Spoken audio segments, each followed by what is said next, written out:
Salam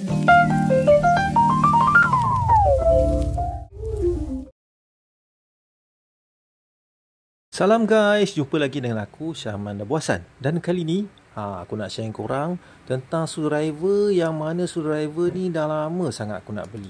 Terpendam dalam hati. Bila dah beli ni rasa puas. Gembira dalam hati. Stanley dah lama aku minat.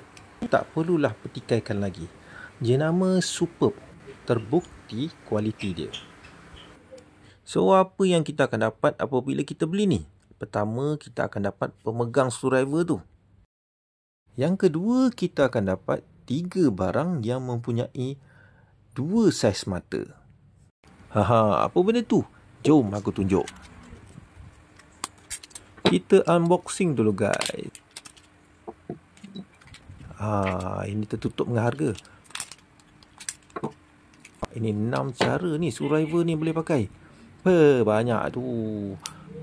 Inilah yang set kita akan dapat. Ini barang yang pertama yang ada 2 saiz mata. Screwdriver mata Phillips ataupun mata tambah. Ada 2 saiz kat sini. Yang ini jenis yang besar sedikit. Sebelah sana pula kecil sikit. Dua-dua, kiri dan kanan. Fungsi berbola ni adalah untuk lock bila kita masuk ke kepala handle. Okey, jom tengok apa pula barang yang kedua. Inilah barang yang kedua. Screwdriver mata slot ataupun mata tolak.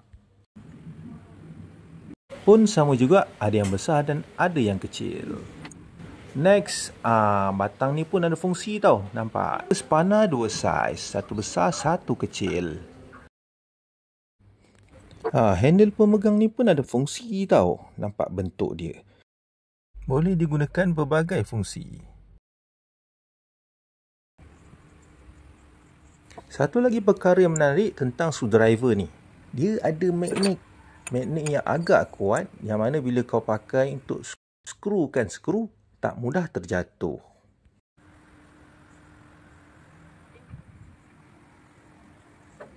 Okey, settle dah aku bagi penerangan tentang screwdriver set ni. So, aku pasang balik satu persatu.